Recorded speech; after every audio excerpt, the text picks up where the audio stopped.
to The Guilty Files, the podcast where every case gets a second look, a deeper dive, and two distinct takes that keep you coming back for more. I'm your host, Brian, and I'm here to bring you the unfiltered, no-nonsense breakdown of this week's crime. A little about me. I've spent 16 years in law enforcement, with 10 of those years pounding the pavement as a beat cop in the streets of Atlanta. I've seen crime up close, the chaos, the aftermath, and the cold, hard truths that never make the headlines. That's why my focus is simple. I'll take you through the facts of the case, step by step, with nothing left to speculation. But that's only half of what we do here. My co-host Danny is your guide to the other side of the story. He dives into the untold possibilities, uncovers hidden motives, and imagines the what-ifs that make you question everything you thought you knew. Together, we bring you two unique perspectives on every case. Because in true crime, the truth is rarely as simple as it seems. Every week, we promise you this: 2 cops, 1 crime, 2 stories told. If you're a fan of the details, the drama, and the darker side of human nature, you're in for a ride. So grab your headphones, lock the door, and let's get into The Guilty Files, where every case comes with a twist, and the truth is just the beginning.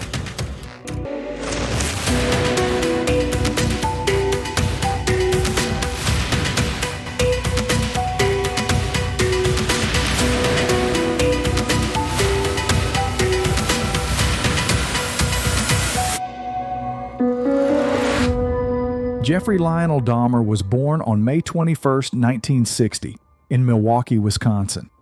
He was the first child of Lionel and Joyce Dahmer, who seemed at first glance like an ordinary young couple. But appearances can be deceiving. The relationship between Lionel and Joyce was fraught with tension and volatility, often marked by arguments and emotional instability. Lionel Dahmer, a graduate student in chemistry at Marquette University, was a highly driven individual with a demanding career ahead of him. While Lionel's commitment to his studies kept him busy, Joyce Dahmer's battle with her own mental health intensified. Joyce suffered from mental health issues, including severe anxiety and depression, which often manifested in psychosomatic illnesses. Her struggles often left her bedridden and emotionally unavailable. This left a young Jeffrey in an unstable home environment, characterized by frequent shouting matches and a palpable tension that would follow him throughout his childhood. Family friends would later recall that as an infant, Jeffrey was quiet and appeared content much of the time. Yet as Jeffrey grew older, those close to him noticed that he seemed to struggle with an underlying sadness, a subdued nature that often went unnoticed. The environment around him was, after all, a challenging one. It would come to shape his personality, and ultimately, perhaps, his fate. The first significant shift in Jeffrey's behavior occurred at age 6, when he underwent a double hernia surgery. Before this operation, Jeffrey was described by his parents as a lively child, active, curious, and even somewhat cheerful. But after the surgery, a stark change took place. Jeffrey became withdrawn, increasingly shy, and seemingly detached from those around him. The transformation was profound enough that his father, Lionel, took note of it in later reflections on Jeffrey's life. By the time the family relocated to Bath, Ohio in 1968, Jeffrey's isolation was even more noticeable. He struggled to make friends and often appeared distant, avoiding social interactions and withdrawing further into himself. Unlike most children his age, who might bring home toys or books, Jeffrey began bringing home the remains of small animals he found dead near the family's property. To many parents, this would be an alarming discovery. But Lionel, a scientist with a background in chemistry, believed his son's interest in animal dissection might be a form of scientific curiosity. Rather than confronting Jeffrey about his unusual behavior, Lionel attempted to channel this interest in a constructive way, even showing his son how to safely bleach animal bones to preserve them. Lionel would later reflect on this as a profound moment of regret, a moment he may have unwittingly encouraged his son's darker impulses without realizing the true extent of Jeffrey's fascination. This was no passing curiosity. Jeffrey's interest in dead animals became an obsession. He would later describe how he felt a strange, almost reverent fascination with the inner workings of bodies, an eerie foreshadowing of the horrific acts he would eventually commit. It was at this young age that the seeds of Jeffrey Dahmer's later compulsions were sown. Jeffrey's teenage years were marked by deeper isolation and an intensifying sense of detachment. At Revere High School, he was known as something of an oddball, often acting out in strange ways that earned him a reputation among his peers. Classmates remember him as a prankster who often went too far. They coined the term "doing a Dahmer" to describe his habit of mimicking epileptic seizures or pretending to have disabilities for a laugh. It was a disturbing way to seek attention, yet Jeffrey's bizarre antics hid a much darker inner life. During this time, Dahmer also began to grapple with his sexuality. Growing up in a conservative Midwestern town during the 1970s, Dahmer realized he was gay but felt unable to express it. His sexuality became another source of shame and isolation, something he felt he had to keep hidden. By his late teens, Jeffrey's internal struggles had led him to develop a disturbing set of fantasies that revolved around complete control and dominance over another person. The fantasies gradually turned violent. He would imagine subduing men he found attractive, picturing them unconscious and powerless. The idea of someone being under his control was intoxicating to him, and he fixated on it. By his senior year of high school, these dark thoughts had escalated to the point where he began to consider acting on them. He wanted to keep another person entirely under his control, and he knew exactly how he would do it. But these thoughts remained fantasies until a day in June 1978, just after Dahmer's high school graduation. It was then that he would cross the line from fantasy into reality.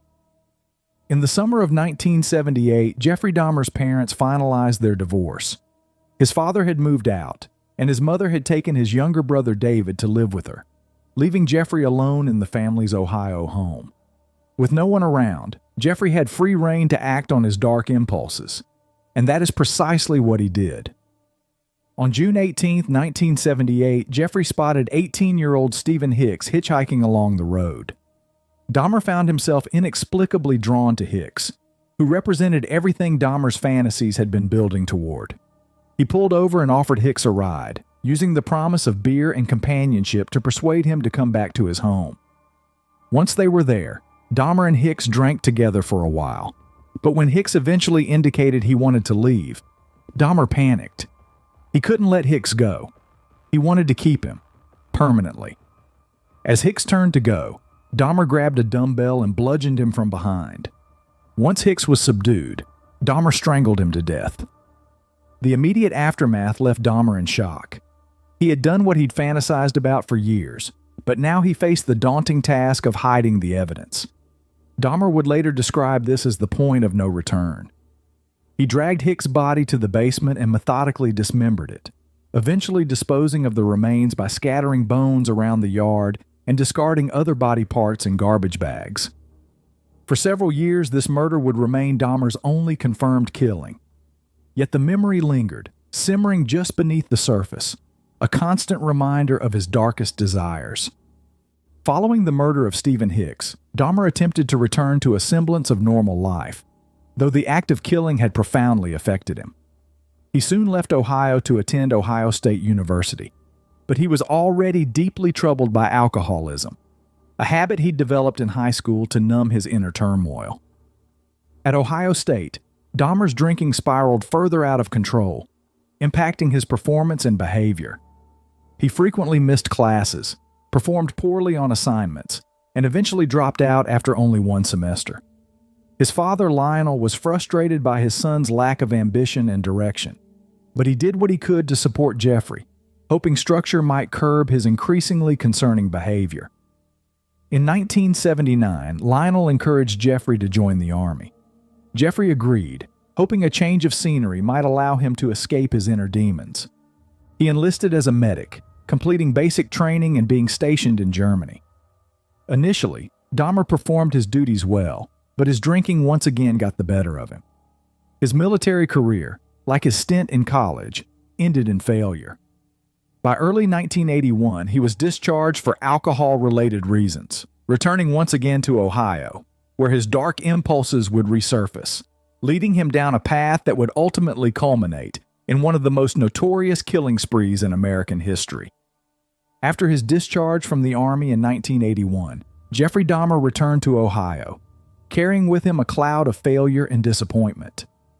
His father, Lionel, hoped that Jeffrey's time in the military might instill some sense of discipline or purpose, but the drinking habits that plagued him throughout his enlistment only worsened. Lionel was now acutely aware of Jeffrey's issues with alcoholism, and in an attempt to help, he enrolled him in a series of rehabilitation programs, though none of them proved effective.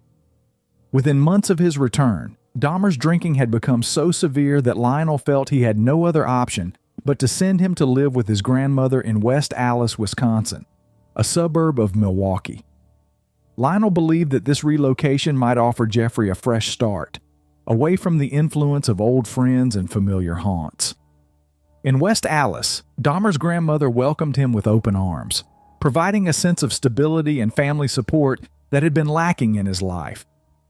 Initially, Dahmer adapted reasonably well to his new surroundings. He attended church with his grandmother and helped around the house.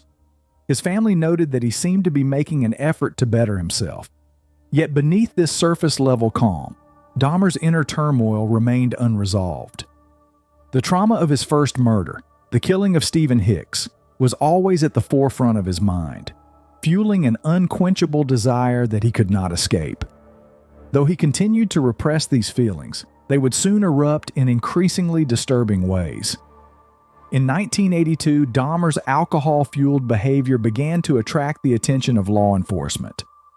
His first documented encounter with the police occurred when he was arrested for indecent exposure at the Wisconsin State Fair Park. Witnesses reported that Dahmer exposed himself to a crowd of women and children, an incident that would earn him a misdemeanor charge and a fine. This was a minor offense, but it hinted at Dahmer's increasing disregard for societal norms and boundaries. A few years later, in 1986, Dahmer's behavior took another dark turn when he was arrested at the West Allis Public Library for lewd and lascivious behavior. Police found him masturbating near a group of young men. Once again, he was charged with a misdemeanor, and though he received a sentence of probation and counseling, it was clear to those close to him that his behavior was becoming increasingly erratic. These incidents reveal an early pattern in Dahmer's life, a gradual descent into darker behaviors, which he was able to mask just well enough to avoid serious consequences. For Dahmer, these minor run-ins with the law were inconsequential, mere blips in what was to become a much more sinister story. In 1987, at the age of 27, Jeffrey Dahmer would transition from a man struggling with disturbing thoughts to an active serial killer. The trigger that brought Dahmer back to killing was both mundane and terrifying. He had discovered an easy method to lure men into his company, men he believed would be willing to comply with his strange desires.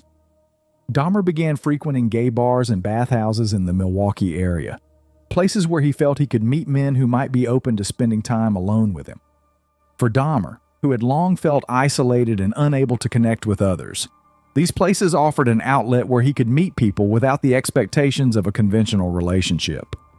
His goal, however, was far from innocent.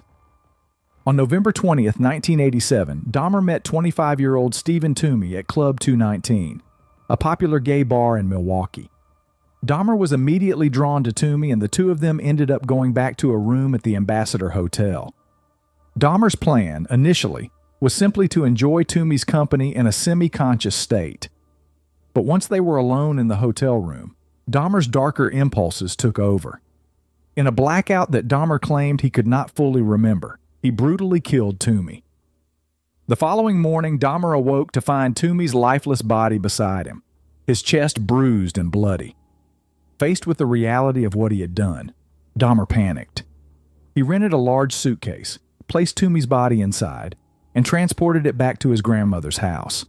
Once there, he dismembered Toomey's body, methodically separating it into parts he would later dispose of. This act reignited the sense of power and control Dahmer had first felt when he killed Stephen Hicks. He had successfully hidden the evidence of his crime, and though the experience was horrifying, it also intensified his desire to kill again.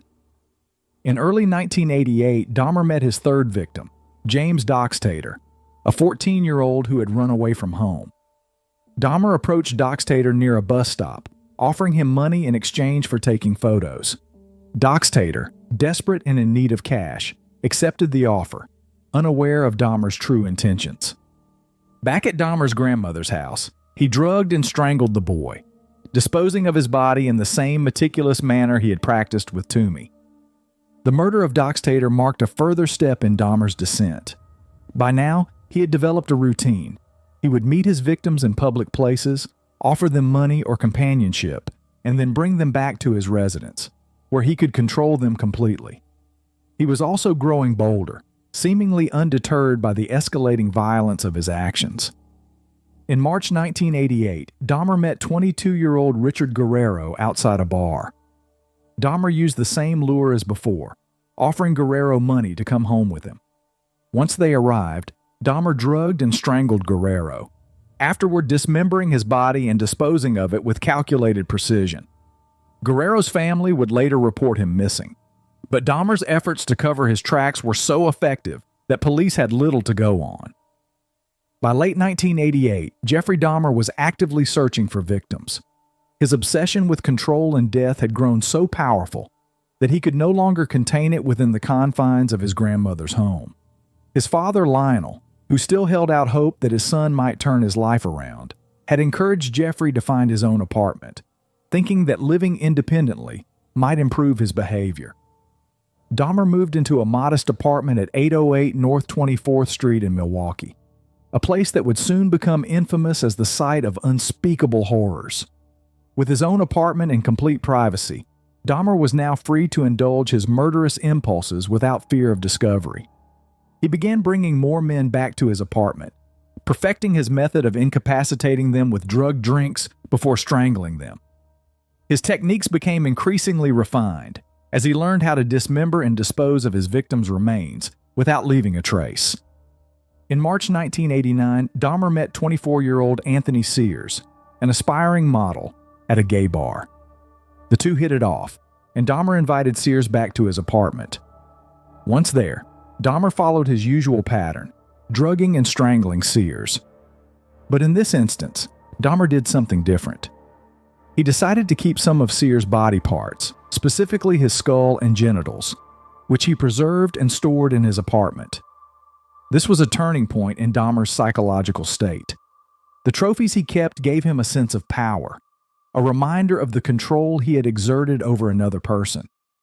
In his mind, these remains allowed him to keep his victims close to him, even in death. After his killing of Anthony Sears, Dahmer was arrested for his earlier incident at the West Allis Library, where he had exposed himself to a group of minors. He received a sentence of 1 year in jail, with work release privileges and 5 years probation. During his time in jail, he claimed to have tried to be good, but by his release in 1990, his urges had only intensified. Upon release, Dahmer moved into a new apartment, number 213 at the Oxford Apartments on North 25th Street, Milwaukee. Apartment 213 would soon become the center of his killing spree, a place where his dark fantasies were brought to life, and where he could act without the constraints of living with family or under probationary watch. Raymond Smith, a 32-year-old man, was the first victim Dahmer killed in apartment 213, marking a chilling new chapter in his spree. Dahmer met Smith at a bar and, following his now established routine, lured him back to his apartment with the promise of money in exchange for photographs. Once there, Dahmer offered Smith a drink laced with sedatives, rendering him unconscious. After strangling Smith, Dahmer committed a disturbing act of ritualized dismemberment. In this killing, Dahmer added a new layer of brutality. He took Polaroid photographs at every stage of the dismemberment, capturing each act as a way to relive the experience later. This pattern of photographing his victims' bodies would become a vital component of Dahmer's ritual, satisfying his need to maintain control over them even after their deaths. Afterward, Dahmer boiled Smith's skull and bleached it, intending to keep it as a trophy. He began saving select body parts, which he stored in various places around his apartment, including his refrigerator and freezer. These trophies became symbols of Dahmer's need to possess his victims forever. Dahmer's murderous spree continued unabated as he honed his methods and experimented with increasingly horrific practices. By now, his appetite for control had reached terrifying new depths. Each murder represented not only a killing, but a sick, ritualized process in which Dahmer took pleasure in preserving and memorializing parts of his victims, reinforcing his dominance over them even in death. Dahmer's first victim in the new apartment was Raymond Smith, a 32-year-old man he met at a local bar. Dahmer brought Smith back to his apartment, where he drugged and strangled him. This time, however, Dahmer escalated his actions further. After killing Smith, he took photographs of the dismemberment process, capturing the grotesque scene as a means to relive the event. Additionally, he boiled and bleached Smith's skull, a ritual that would soon become part of Dahmer's routine. In June 1990, Dahmer met Edward Smith, a 27-year-old, and brought him back to his apartment. As with Raymond Smith, Dahmer drugged and strangled him. But this time, Dahmer attempted a new approach to preservation. Instead of boiling Smith's skull, he placed it in the freezer, hoping it would remain intact. However, this attempt failed. The skull eventually cracked in the freezing process, which Dahmer later lamented as a loss, indicating his increasing attachment to these body parts as mementos of his crimes. On September 2, 1990, Dahmer encountered 22-year-old Ernest Miller outside a bookstore. Miller, a dancer with aspirations, accepted Dahmer's offer to come to his apartment for money and companionship. Once there, Dahmer drugged Miller, but found himself running low on sedatives. As Miller began to awaken, Dahmer, in a state of panic, grabbed a large knife and slashed Miller's throat, killing him almost instantly. Following this murder, Dahmer proceeded to dissect Miller's body. In a new escalation of his routine, he removed portions of flesh from Miller's body and stored them in his freezer, intending to consume them.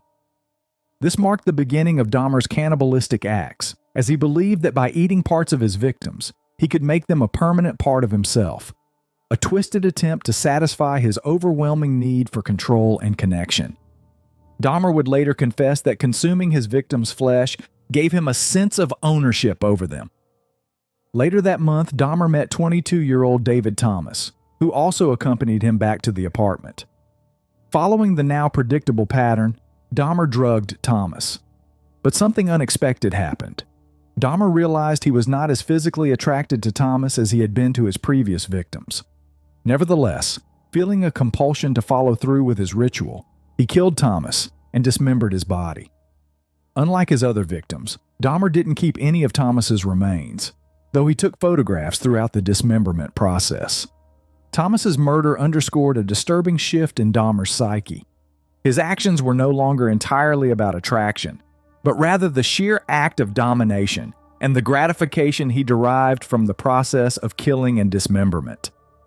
By 1991, Jeffrey Dahmer was fully committed to his murderous compulsion, killing with increased frequency and adopting more elaborate measures to keep his victims with him, both physically and psychologically. He became adept at luring his victims, and his increasingly deranged practices further highlighted his profound descent into depravity. In February 1991, Dahmer met 17-year-old Curtis Straughter at a bus stop and invited him back to his apartment, promising money in exchange for nude photos. Following his established routine, Dahmer drugged and strangled Straughter. After killing him, Dahmer dismembered the body and kept the skull, along with other parts of the remains, as trophies. Curtis Straughter's murder marked a turning point. Dahmer was now killing approximately one person a month, each murder following the same methodical, ritualized pattern. His apartment had become a macabre collection of body parts, with his refrigerator, freezer, and cabinets holding various preserved remains. On April 7, 1991, Dahmer met 19-year-old Errol Lindsay, a young man who was simply running errands when Dahmer encountered him. Dahmer invited Lindsay back to his apartment, where he drugged him as usual. However, Dahmer introduced a new element to his sadistic practices. In an attempt to create a zombie or subservient companion who would never leave him, Dahmer drilled a hole in Lindsay's skull and injected hydrochloric acid directly into his brain. This experiment failed as Lindsay regained consciousness and began to complain of a headache. In response, Dahmer strangled him. Following Lindsay's death, Dahmer dismembered the body and kept parts of it, including the skull. This experiment marked Dahmer's intensifying desire for control, a desire so extreme he sought to create a living, compliant person who would be under his complete domination. Dahmer's crimes were now taking on a new layer of horror, driven by his fantasies of absolute control and ownership over his victims.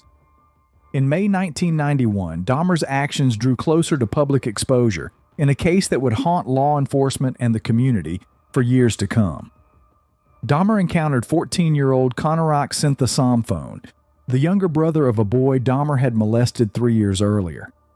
Dahmer convinced Konorak to come to his apartment under the pretense of paying him for photographs. Once in his apartment, Dahmer drugged Konorak and, in another attempt to create his zombie, drilled a hole in the boy's skull and injected hydrochloric acid into his brain. He then left Konorak alone in his apartment while he went to a nearby bar. Incredibly, Konorak managed to regain consciousness and stumbled out of Dahmer's apartment, where he was found by 2 young women who immediately called the police. When officers arrived, Dahmer returned and managed to convince them that Konorak was his 19-year-old boyfriend, who had simply had too much to drink. Despite the women's protests and clear signs that Konorak was in distress, the police allowed Dahmer to take him back into his apartment. In what would become a tragic failure on the part of law enforcement, Konorak was returned to his killer, who quickly murdered him after the police left. This incident raised significant questions about law enforcement's handling of the case. Dahmer's convincing demeanor and the officers' apparent disinterest in investigating further allowed him to continue his crimes unchecked. The case would later expose troubling issues in the Milwaukee Police Department, especially regarding bias and negligence, as Dahmer's charm and manipulation had, once again, bought him time. With his confidence bolstered by the near miss with Konorak, Dahmer's killing spree only intensified. He continued to frequent bars and public spaces, luring young men into his trap. On June 30, 1991, Dahmer met 20-year-old Matt Turner at a Chicago Pride event and persuaded him to return to Milwaukee with him.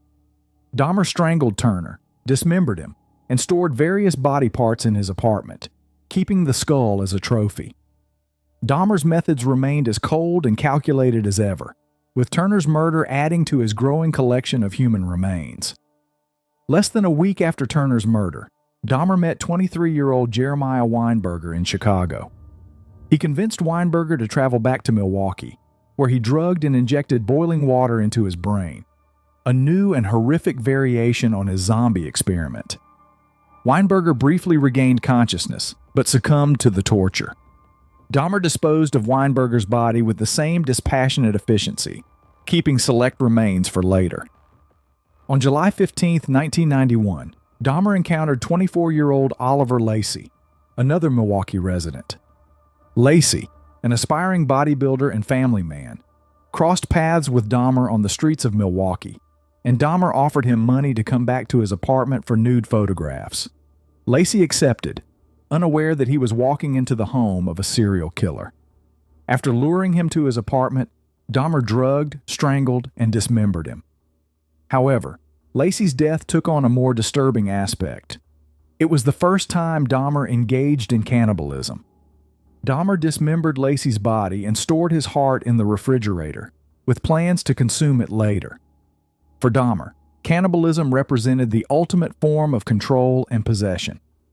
He would later confess that he believed consuming parts of his victims allowed him to keep them with him forever. This warped sense of ownership and intimacy had driven him to extremes, and now he was taking these horrific acts to their most literal and physical forms. With each murder, Dahmer's methods grew more depraved and ritualized, reflecting his complete dissociation from the consequences of his actions. By this time, Dahmer was operating on pure compulsion, caught in a vicious cycle where his desire to control and possess had overtaken any trace of humanity he once had. Just 4 days after killing Oliver Lacey, Dahmer lured his final victim, 25-year-old Joseph Bradehoft, to his apartment. Bradehoft had recently moved to Milwaukee, and like many of Dahmer's other victims, he was a vulnerable young man seeking companionship. Dahmer met Bradehoft at a bus stop and offered him money to come home with him. Once they arrived at apartment 213, Dahmer drugged Bradehoft and then strangled him. Following his now established pattern, Dahmer dismembered Bradehoft's body. In a horrific twist, Dahmer kept Bradehoft's head in his refrigerator as a trophy and stored other parts of his remains in various containers throughout the apartment. Bradehoft's murder marked the end of Dahmer's spree. His apartment was now a grotesque collection of human remains: skulls, skeletons, photographs, and even barrels filled with acid used for dissolving bodies. The apartment had become a house of horrors, filled with the evidence of his monstrous acts.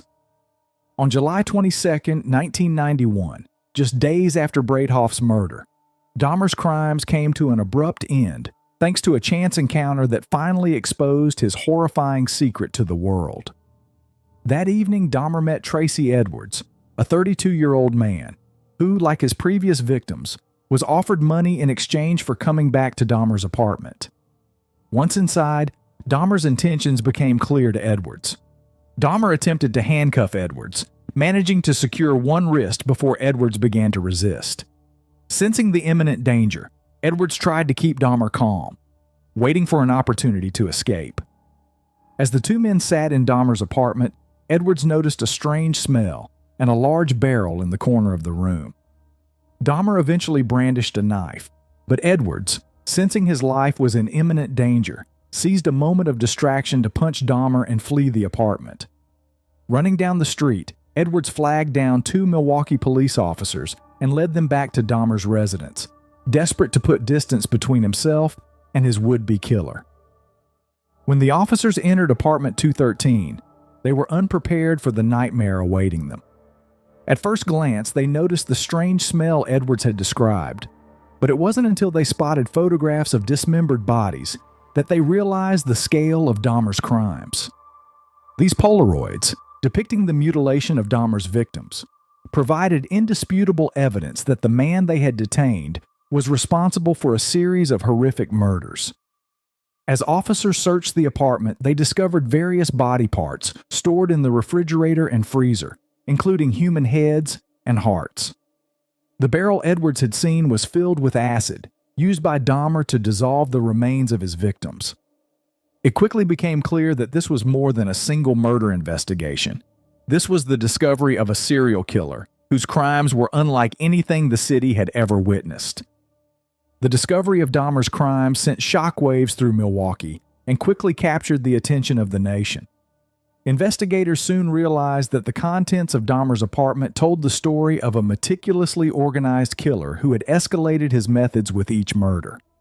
The collected evidence included photographs of his victims at various stages of dismemberment, skulls and skeletons preserved as trophies, containers of acid and other chemicals used to dissolve body parts, frozen organs and flesh, which Dahmer confessed he had consumed. Public reaction was immediate and intense. The details of Dahmer's cannibalism and necrophilia made headlines, with newspapers dubbing him the Milwaukee Cannibal. The city was horrified and outraged, with many questioning how Dahmer had managed to evade capture for so long, particularly given his run-ins with law enforcement. There was a growing demand for accountability, especially after it was revealed that police had returned Conorak's synthesomophone to Dahmer's custody only 2 months prior.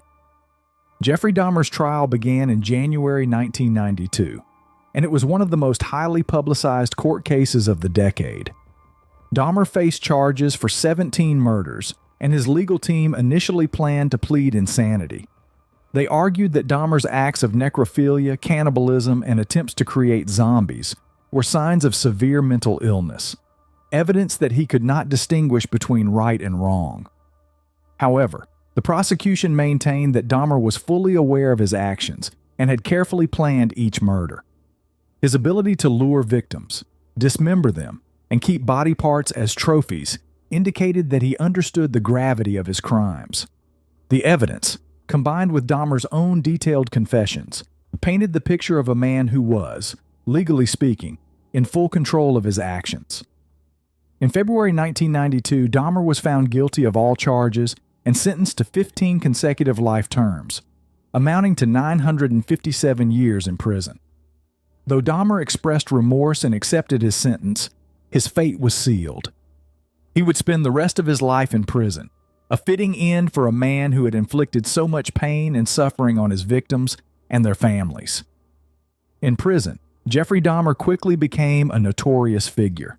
He was housed in the Columbia Correctional Institution in Portage, Wisconsin, and placed in protective custody due to the high-profile nature of his crimes. Despite being one of the most infamous prisoners, Dahmer was surprisingly cooperative with prison staff, showing none of the violent tendencies he had displayed outside prison walls. Dahmer's time in prison was marked by a strange attempt at repentance. He reportedly found religion, requesting a Bible and speaking with a pastor. Some accounts even suggest that he became a born-again Christian, though his newfound faith was met with skepticism by many. Dahmer was assigned a job in prison, working alongside other inmates in various custodial roles. However, his notoriety made him a target, and he faced hostility from fellow prisoners who viewed him with a mixture of horror and disgust. On November 28, 1994, Dahmer's life came to an abrupt end. He was assigned to a work detail with two other inmates, Jesse Anderson and Christopher Scarver. As the three men were left unsupervised for a brief period, Scarver, who had reportedly harbored animosity toward Dahmer for his crimes, attacked him with a metal bar. Dahmer sustained fatal injuries and was pronounced dead shortly afterward.